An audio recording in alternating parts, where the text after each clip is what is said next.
নমস্কার বন্ধুরা, আরেকটা নতুন ভিডিওতে আপনাদের সবাইকে স্বাগত। বন্ধুরা, আশা করি ঈশ্বরের কৃপায় আপনারা সবাই ভালো আছেন এবং সুস্থ আছেন। সামনে আসতে চলেছে অম্বুবাচী, হিন্দু ধর্মের এক গুরুত্বপূর্ণ বাৎসরিক উৎসব অম্বুবাচী। এই উৎসবের সঙ্গে জড়িয়ে আছে শাস্ত্রের নানান কাহিনী। অম্বুবাচী বিভিন্ন আঞ্চলিক ভাষায় অমাবতী নামেও পরিচিত। ভারতের একাধিক স্থানে অম্বুবাচী উৎসব রজ উৎসব নামেও পালিত হয়। অম্বুবাচীর আছে প্রচুর রীতিনীতি, নিয়মবিধি ও নিষেধ হিন্দু ধর্মাবলম্বীদের, যেগুলো অবশ্যই মেনে চলা উচিত। এখন প্রশ্ন হচ্ছে, অম্বুবাচী চলাকালীন সময়ে নানা প্রকার মাঙ্গলিক কাজ বন্ধ রাখা হয়, যেমন বিবাহ, উপনয়ন, গৃহপ্রবেশ ইত্যাদি। বলা হয় যে এই সময় কোনো শুভ কাজ করলে তা অশুভ কাজে পরিণত হবে। আবার প্রচুর বন্ধুদের মনে প্রশ্ন জেগেছে যে এই সময় গৃহে নিত্য পুজো কি দেওয়া যাবে। নিত্য পুজো, শঙ্খ বাজানো, ঠাকুরকে ভোগ নিবেদন করা, নিত্য সন্ধে দেওয়া, তুলসী মঞ্চে জল দেওয়া ইত্যাদি কাজকর্ম অম্বুবাচী চলাকালীন সময়ে কি করা যাবে? বন্ধুরা, এই ভিডিওটির মাধ্যমে আমি যথাসাধ্য উত্তর দেওয়ার চেষ্টা করেছি। বন্ধুরা, ভিডিওটি শুরু করার আগে আপনাদের কাছে অনুরোধ, ভিডিওটিকে অবশ্যই শেষ পর্যন্ত দেখবেন এবং ভিডিওটি দেখার পর যদি ভালো লাগে তাহলে ভিডিওটিকে অবশ্যই একটি লাইক করে নিজের আপনজনদের সাথে শেয়ার করে দেবেন, যাতে তারাও ভিডিওটি থেকে উপকৃত হতে পারে। আর এই চ্যানেলে নতুন হয়ে থাকলে চ্যানেলটিকে অবশ্যই সাবস্ক্রাইব করে পাশে থাকা বেল আইকনটিকে অলে সেট করে দিন, এরকম নিত্য নতুন ভিডিও প্রতিদিন দেখার জন্য। তাহলে চলুন আসা যাক মূল পর্বে। এবছর অম্বুবাচী পড়েছে বাংলা 7ই আষাঢ় 1432, ইংরাজির 22শে জুন 2025 রবিবার দুপুর 2:57 থেকে অম্বুবাচীর প্রবৃত্তি। অম্বুবাচী নিবৃত্তি হচ্ছে বাংলার 10ই আষাঢ় 1432, ইংরাজির 25শে জুন 2025 বুধবার রাত্রি 3:21 অম্বুবাচী নিবৃত্তি। উড়িষ্যায় এই পার্বণটিকে রজ উৎসব বলা হয়। সতীপীঠ কামাখ্যায় এই উৎসব বড় করে পালন করা হয়। কথিত আছে এই সময় মন্দির থেকে লাল তরল নিঃসৃত হয়। দেবী ঋতুকাল সমাগত মনে করে উৎসব পালন করা হয় তখন। এখন প্রচুর বন্ধুদের প্রশ্ন হচ্ছে যে নিত্য পুজো দেওয়া, সন্ধ্যা দেওয়া, তুলসী মঞ্চে জল দেওয়া, এই সমস্ত কাজই হচ্ছে শুভ কাজ।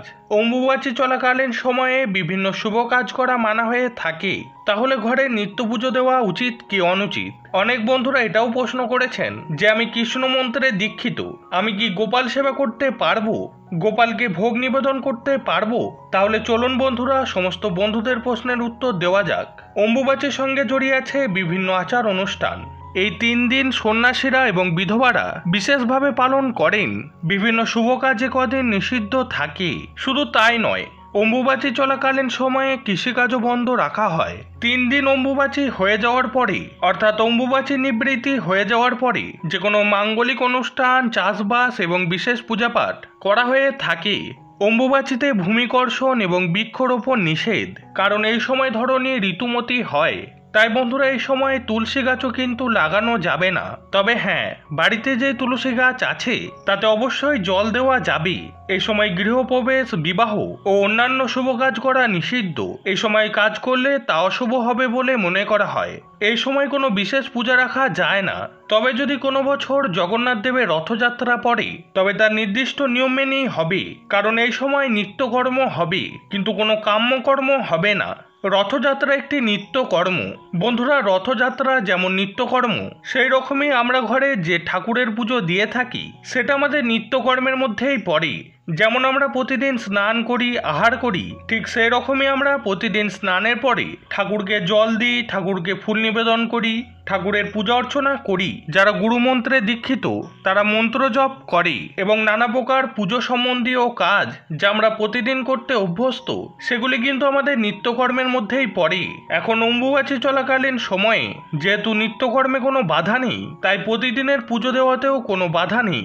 বন্ধুরা, আপনারা প্রতিদিন সকালবেলায় যেরকম সকালে পুজো দেন সেরকম আপনারা পুজো দিতেই পারেন। পুজো করার সময় যেরকম শঙ্খধ্বনি বাজান সেরকম শঙ্খধ্বনিও বাজাতে পারেন, উলুধ্বনিও দিতে পারেন, এতে কোনো প্রকারের বাধা নেই। অনেক বন্ধুরা প্রশ্ন করেছিলেন যে নিত্য সন্ধ্যা দেওয়া যাবে কিনা।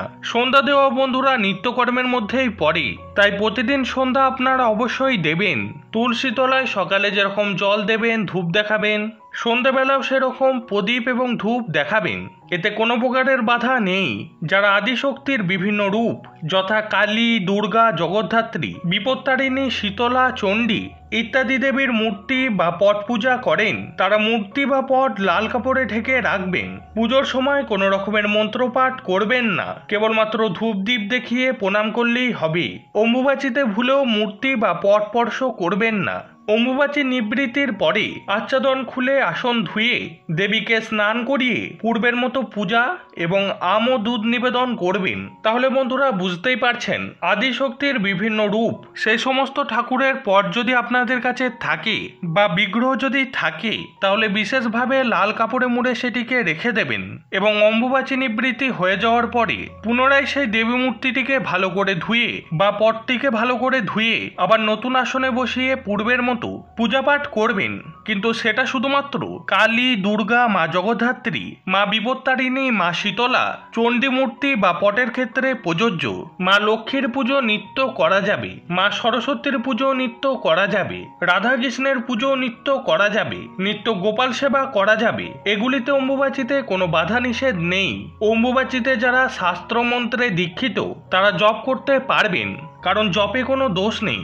অম্বুবাচীতে গুরু পূজা চলবে। গুরু যদি নারী হন অর্থাৎ গুরুমা হন তাহলেও তার পূজা চলবে। গুরু প্রদত্ত ইষ্টমন্ত্র যত বেশি সম্ভব জপ করতে পারেন। মধ্যরাতে কাঙ্ক্ষিত ফল লাভের জন্য মনে মনে প্রার্থনা অবশ্যই জানাবেন দেবী কামাখ্যাকে, এতে মনস্কামনা অবশ্যই পূর্ণ হবে। এবং সর্পভয় নিবারণের জন্য আম ও দুধ অবশ্যই সেবন করবেন। এই সময় আম দুধ খেলে 1 বছর সাপের ভয় থাকে না।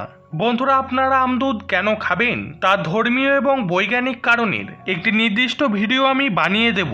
বন্ধুরা, অম্বুবাচী চলাকালীন এই সময়ে অম্বুবাচীর প্রবৃত্তি এবং নিবৃত্তির মধ্যে ঠাকুরের ভোগে অবশ্যই একদিন আম ও দুধ নিবেদন করা অবশ্যই উচিত। আর বহু বন্ধুদের প্রশ্ন ছিল যে অম্বুবাচী চলাকালীন সময়ে ভোগ নিবেদন করা যাবে কিনা। অবশ্যই বন্ধুরা, ভোগ নিবেদন করা যাবে। বন্ধুরা, ঠাকুরকে ভোগ নিবেদন করা আমাদের নিত্যকর্মের মধ্যে পড়ে। গোপাল সেবা করা আমাদের নিত্যকর্মের মধ্যে পড়ে। যাদের বাড়িতে গোপাল আছে তাদের বাড়িতে ভোগ নিবেদন তো করতেই হবে। তাই অম্বুবাচী চলাকালীন সময়ে ভোগ নিবেদনের কোনো রকম বাধা নেই। আমার সকল বন্ধুদের সুবিধার্থে আমি আরও একবার বলে দিচ্ছি, অম্বুবাচী চলাকালীন সময়ে গৃহে নিত্য পুজো দেওয়া, শঙ্খ বাজানো, উলুধ্বনি দেওয়া, ঠাকুরকে ভোগ নিবেদন করা, নিত্য সন্ধ্যা দেওয়া, তুলসী মঞ্চে জল দেওয়া ইত্যাদি সমস্ত কাজই করা যাবে। এই সমস্ত কাজে কোনো রকমের বাধা নেই। অম্বুবাচী চলাকালীন সময়ে দেবীর দর্শন নিষিদ্ধ থাকে, তবে লাল কাপড়ে আচ্ছাদিত অবস্থাতেও আপনারা মায়ের সামনে প্রদীপ ও ধূপ নিবেদন করতে পারেন। অনেকে ভোগ নিবেদনও করেন। অনেকে অম্বুবাচী নিবৃত্তি হয়ে যাওয়ার পরে মাকে আমদুধ নিবেদন করেন।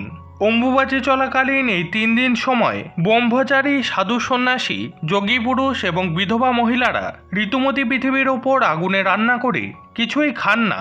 বিভিন্ন প্রকার ফলমূল খেয়ে এই 3 দিন তারা কাটান, অথবা অম্বুবাচী শুরু হওয়ার আগে তৈরি করা খাবারও তারা খেতে পারেন। এখনও বিভিন্ন পরিবারের বয়স্ক বিধবা মহিলারা 3 দিন ধরে অম্বুবাচী উপলক্ষে ব্রত পালন করেন। 3 দিন পরে জামা কাপড় বিছানা সাবান দিয়ে ধুয়ে নিজেরা সাবান শ্যাম্পুতে স্নান করে সবকিছুতে হাত দেন। বন্ধুরা, এই নিয়মটি বিধবাদের জন্য প্রযোজ্য অথবা সাধু সন্ন্যাসীদের জন্য প্রযোজ্য। অনেক বন্ধুরা প্রশ্ন করেছিলেন যে সধবা নারীদের বিশেষ কোনো নিয়ম আছে কিনা। বন্ধুরা, সধবা নারীদের অম্বুবাচী চলাকালীন সময়ে কোনো রকমের বিশেষ বিধিনিষেধ নেই। নিত্য যেরকম সিঁদুর পরেন পড়তে পারেন। নিত্য পূজা, শঙ্খ বাজানো, উলুধ্বনি, সন্ধ্যা দেওয়া, তুলসী মঞ্চে জল দেওয়া সমস্ত কাজই করতে পারেন। বন্ধুরা, আশা করি এই ভিডিওটির মাধ্যমে আপনাদের সমস্ত প্রশ্নের উত্তর আপনারা পেয়ে গেছেন। তো বন্ধুরা, আজকের ভিডিওতে পর্যন্তই। ভিডিওটি দেখার পর যদি আপনাদের ভালো লাগে তাহলে ভিডিওটিকে অবশ্যই একটি লাইক করে দিন। আর এই চ্যানেলে যারা নতুন এসেছেন তাদের কাছে আমার অনুরোধ, চ্যানেলটিকে অবশ্যই সাবস্ক্রাইব করে পাশে থাকা বেল আইকনটিকে অলে সেট করে দিন এরকম নিত্য নতুন ভিডিও প্রতিদিন দেখার জন্য। ঈশ্বরের কাছে প্রার্থনা করি আপনারা সবাই ভালো থাকুন, সুস্থ থাকুন। জয় শ্রীকৃষ্ণ। রাধে রাধে।